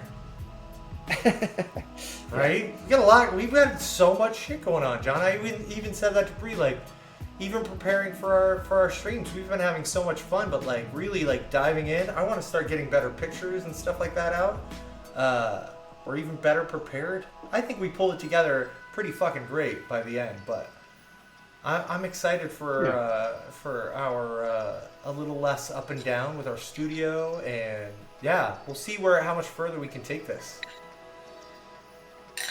Right on. You never know. Plus, everybody, you got to come see John and I at the Laugh Factory on Saturday. We're going to be hitting up Omaha next. I'm just kidding. Wait, what?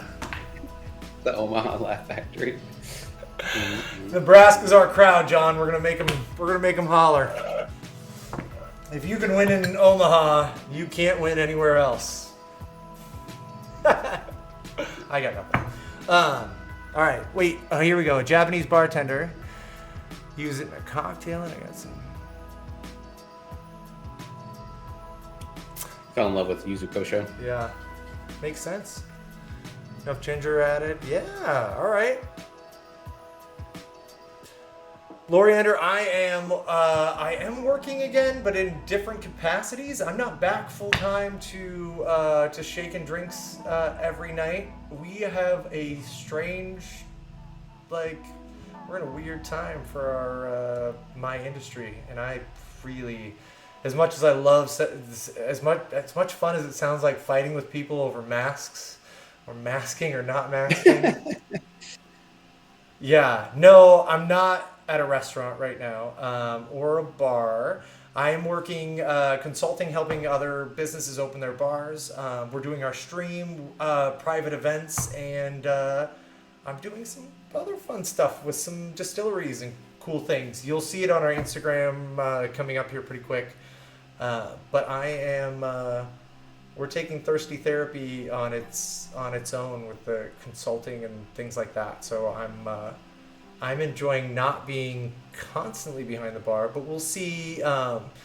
There's going to be the right place that's going to come through and have a Monday and Tuesday night that they want to have me come in, and I'll be happy with, my Friday and Saturday nights. I can do them still, but A couple nights. Yeah, I don't know that I need to, and I think that we can have fun like doing all these other things. I also don't want to not be able to like take time off to be able to do all the great opportunities that keep coming our way. I love these team building events that I've had the opportunity to be a part of, and I love the fundraising events that I've been hired to do, whether it be online or going out to locations and being outside and trying to have some safe ways.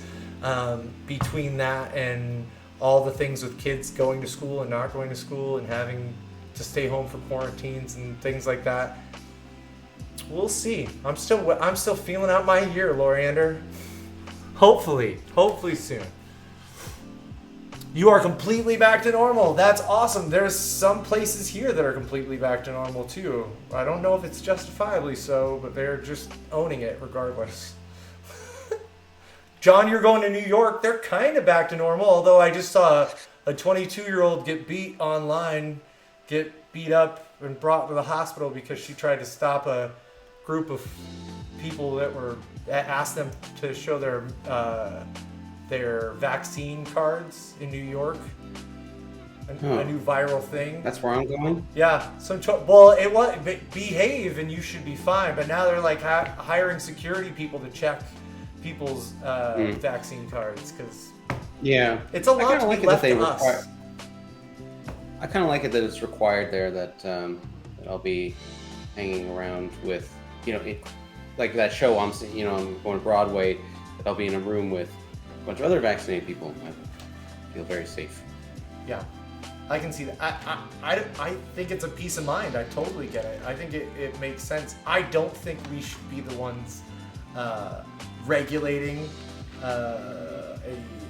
though, in my level, very underpaid and overworked restaurant workers being the police, literally, of this.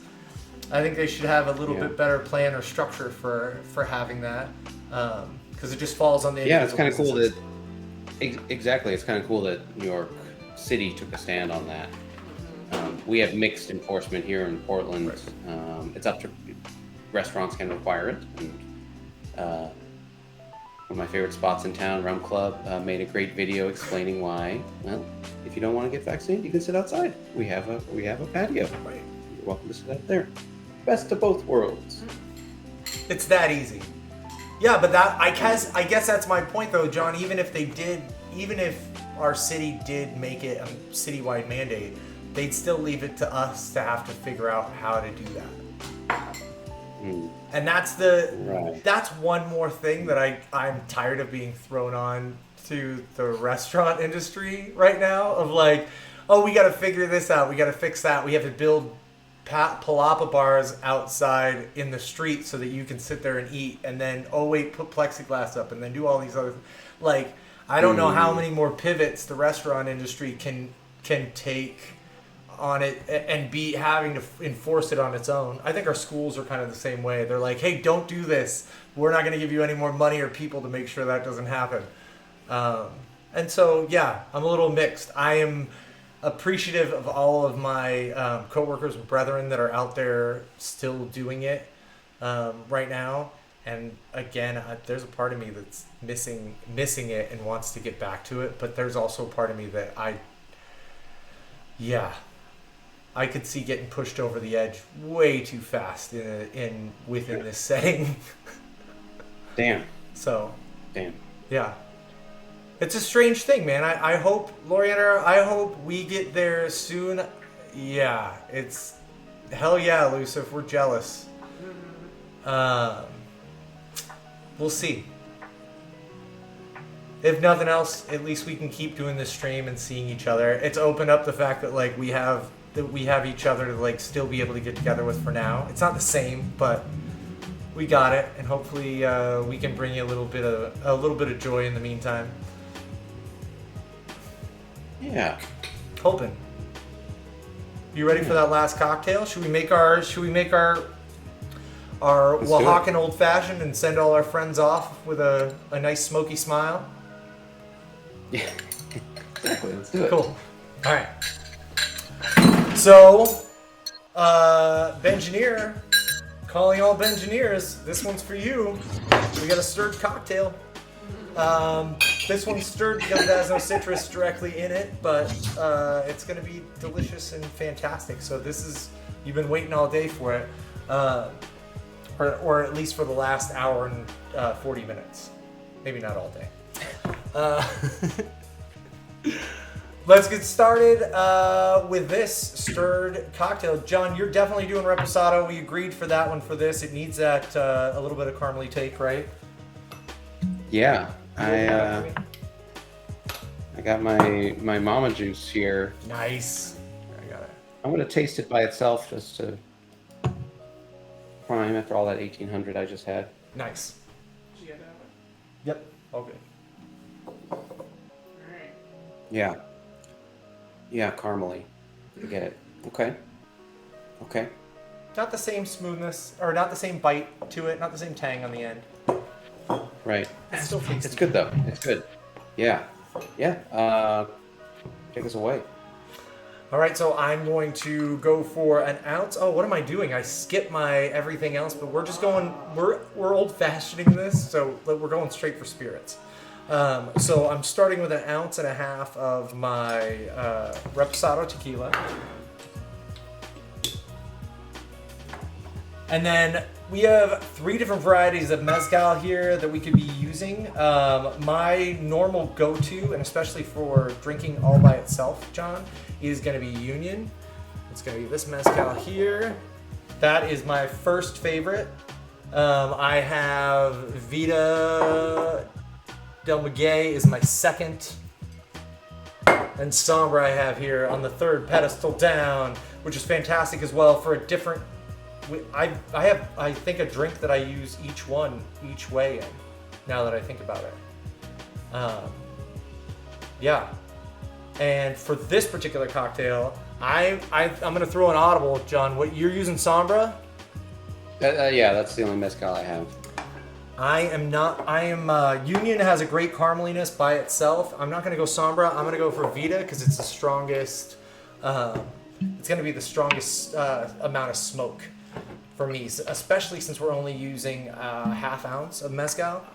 I'm a fan of that smoky finish. Okay.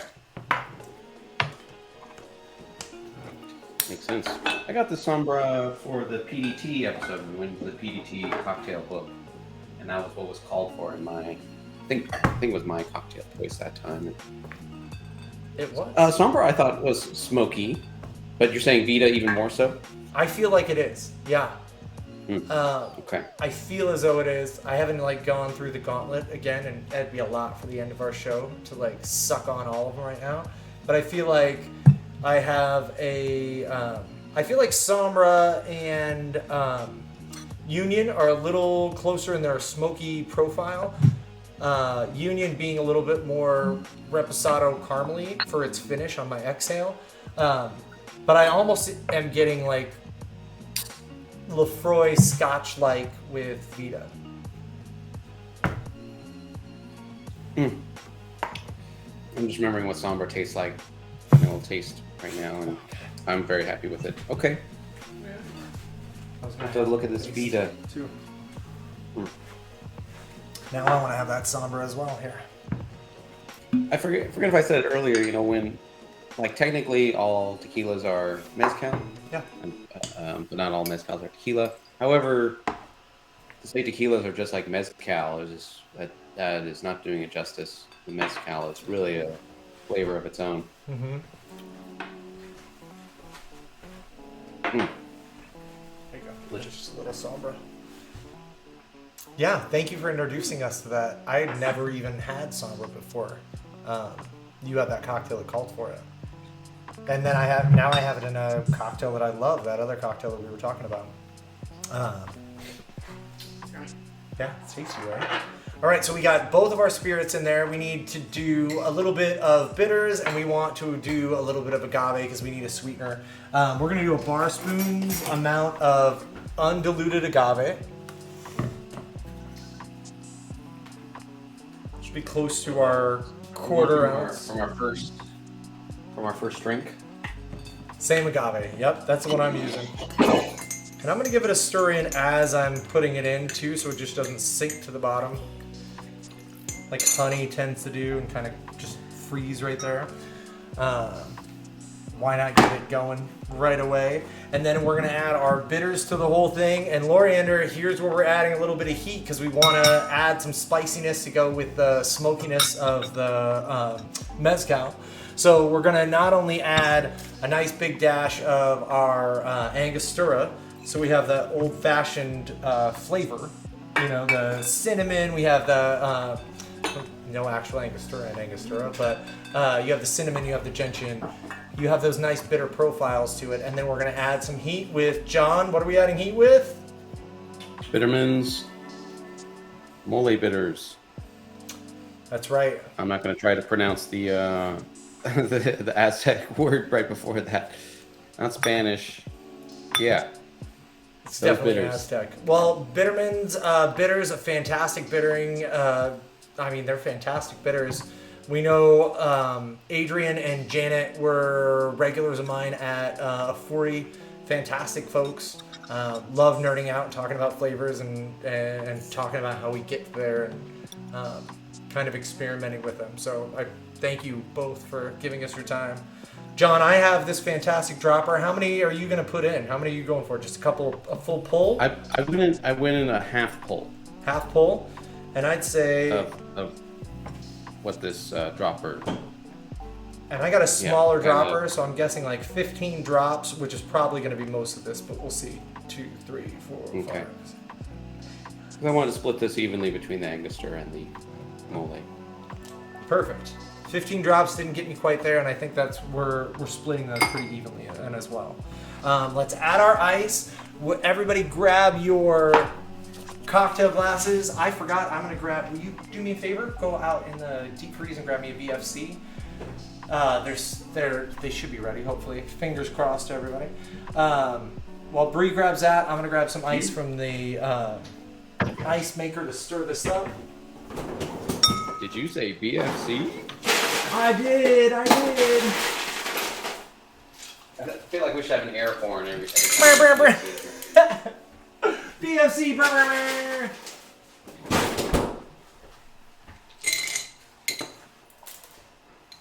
John, you know Kelly. I used to work with Kelly Randolph, and she, whenever she was excited, it's perfect. That's literally who I heard right then.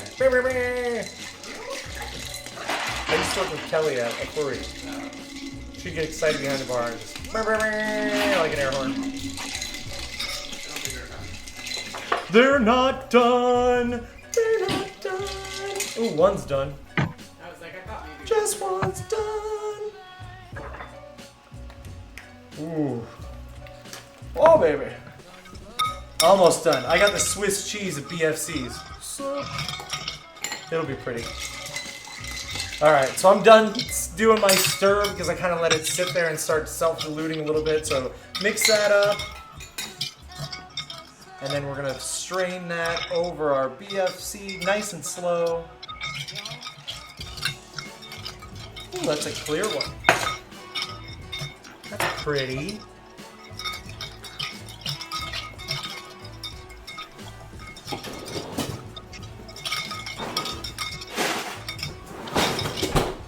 John, how you feeling about your stir? Feeling like you're there? Dilution rate where it needs to be? Yeah, it should be good to go.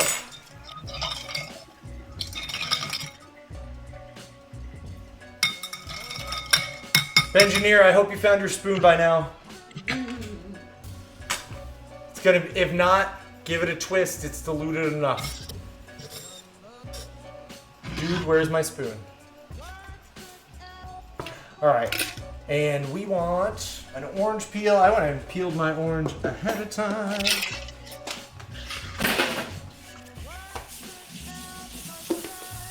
And as if I were just going right across my orange, I'm gonna go ahead and express my peel. And then I'm gonna trim it down a little bit, make it prettier. Just for fun, just for y'all out there. And I'm just gonna go straight across, trying to get as little off here as I can. Follow the curve on one side and pretty flat on the other.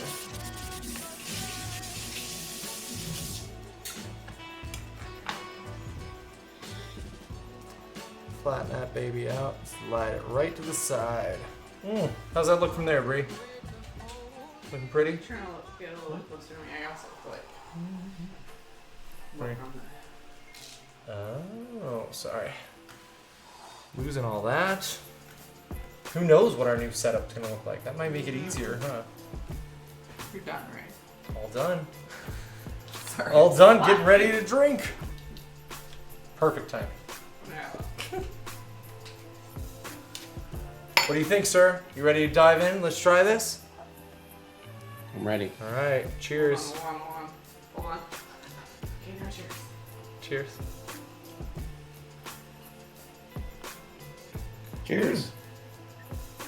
I dove in too soon. Oh. Wow, it's extra caramely from those mole bitters, huh? Yeah. You get a viscosity with your Angostura that's going to be in there as well. Mm. I'm glad I used Vita because it really upped it did up my smokiness just a little bit and down my carameliness. But I'm a fan. This I feel like the rage, like the kind of the gateway drug to nice liquors and or nice cocktails is bourbon. Bourbon is all the rage in America anyway. Right. And old fashioned, of the people who move on from margaritas and say, give me something more spirit forward, they're going to be ordering old fashions.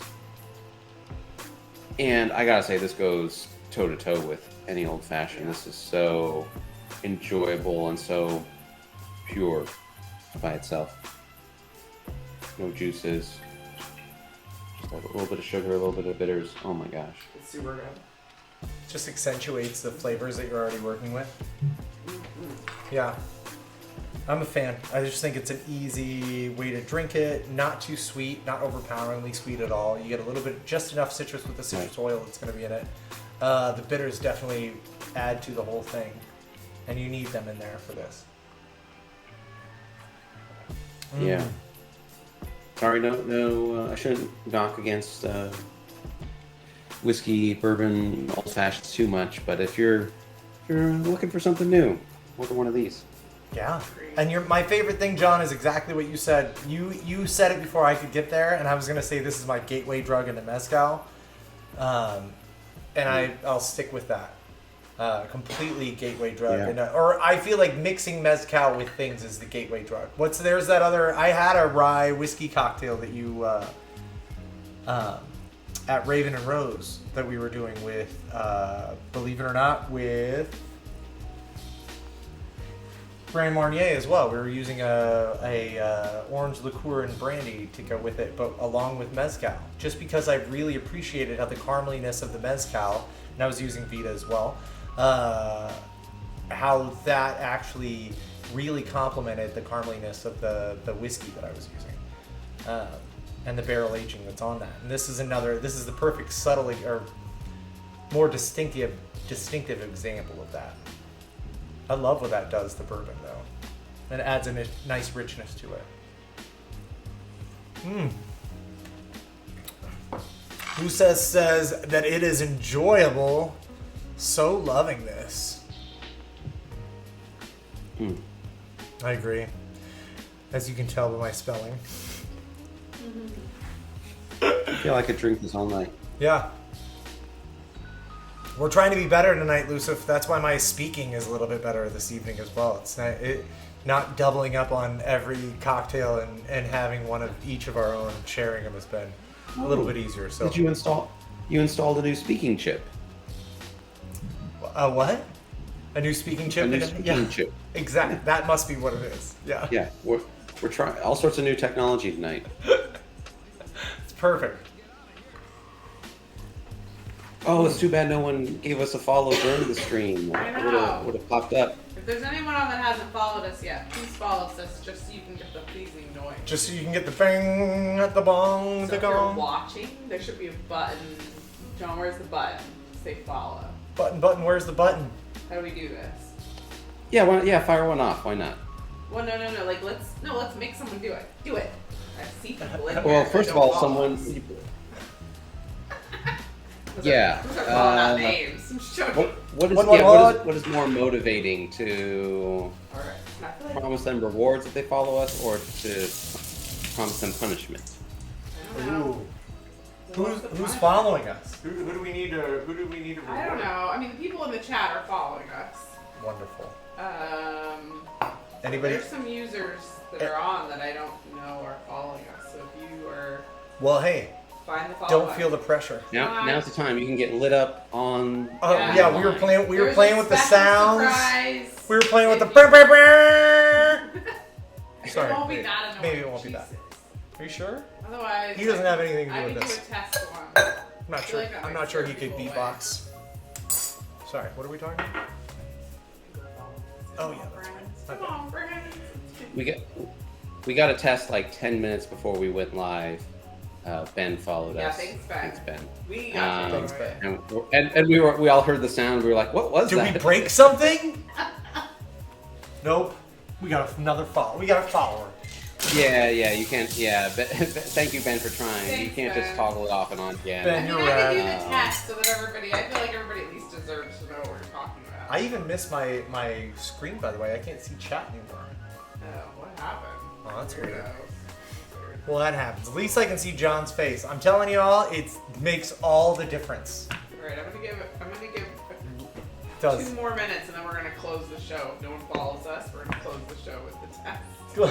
Close the show with the beep beep beep. Oh, I mean the test. Don't want to give anything away. Yeah, we got some work. We got to customize the gift. Right. Still to do. Some clinking glasses or a cash register or something. That work. Well, and then the sound. Yeah. Also clinking glasses and the cash register. Oh. Or Yeah, airborne. glasses, I feel like could work for this. It all depends. Yeah. Sorry, there's a I don't know. dog that smells. I can't. I didn't even realize that we had so many options until just like 10 minutes before the show started. So much to even think about. We got like, I was still eating a burrito and getting my tie ready. And I was like, oh, I can't even think about sounds right now. So who knows what we're gonna get? Alright. Is there a Baby Yoda cooing? Maybe we could do that for every time That'd be somebody cute. like gives us something. Ooh, that'd be good.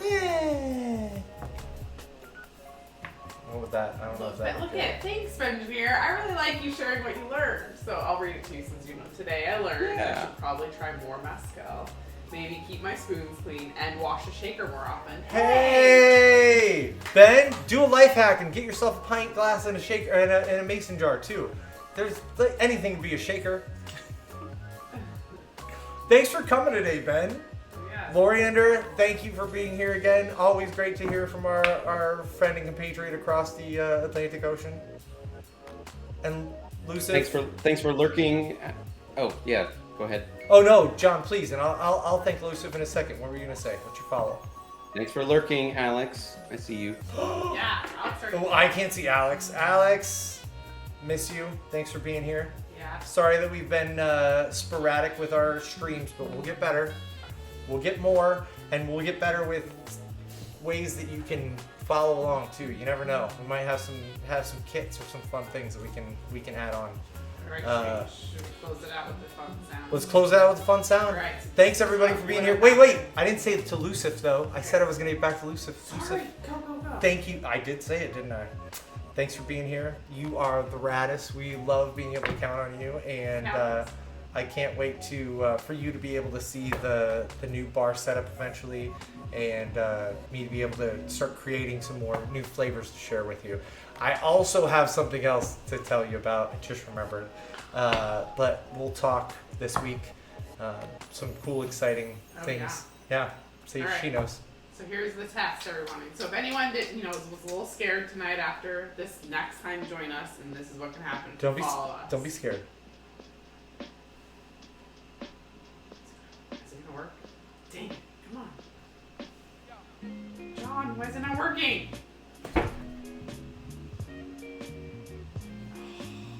All right, I got nothing. Let's do it again. Make John do it again.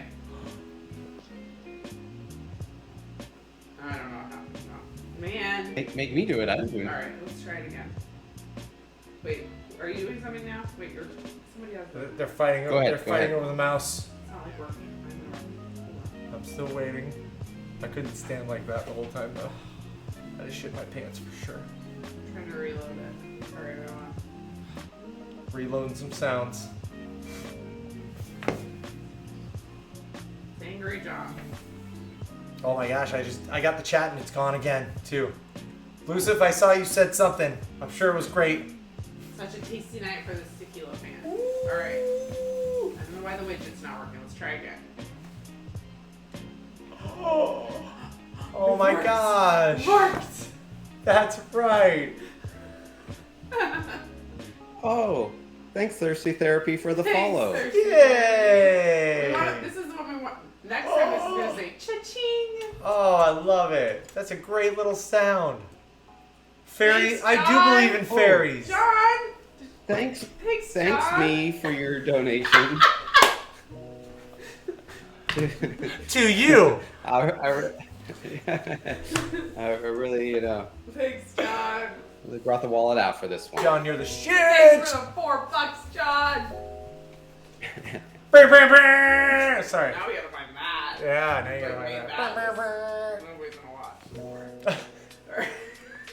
That might stop. We say brr, brr, brr, and sure a pair of boobs. Everybody will keep No. watching. Are you kidding me? Yeah, girls and boys like boobs, John. It's my Well, I favorite know, thing. but See? I know. Okay. Anyway, Are sorry. you saying we should move from Twitch to OnlyFans? Yeah, exactly. No, it'd only be we would call it the money shot, and it would show a pair of boobs right when anybody gives us a donation. So OnlyFans, got it. OnlyFans. I'll look into that. Yeah, I was like, I don't think we're allowed to do that. I think that's a different thing. Oh my I got goodness. nothing. All right. What if they're my boobs? Would they be OnlyFans then? I'd only have one fan. I mean, I'm just probably kidding. not because of patriarchy, but yeah.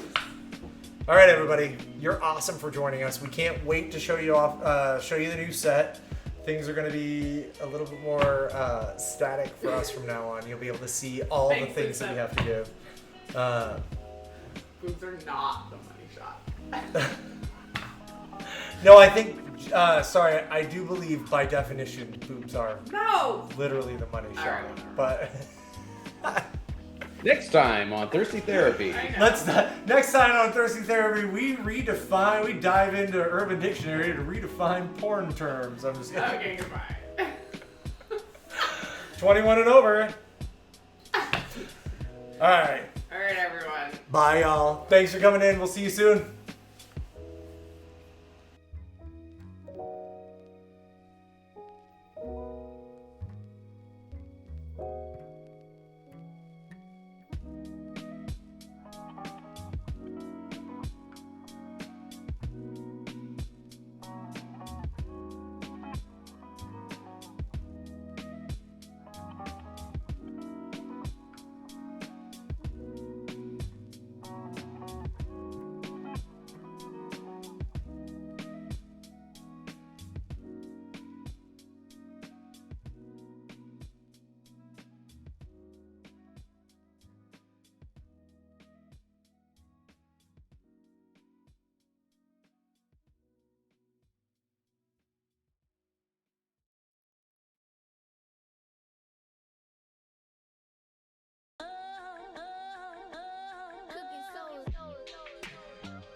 Bye.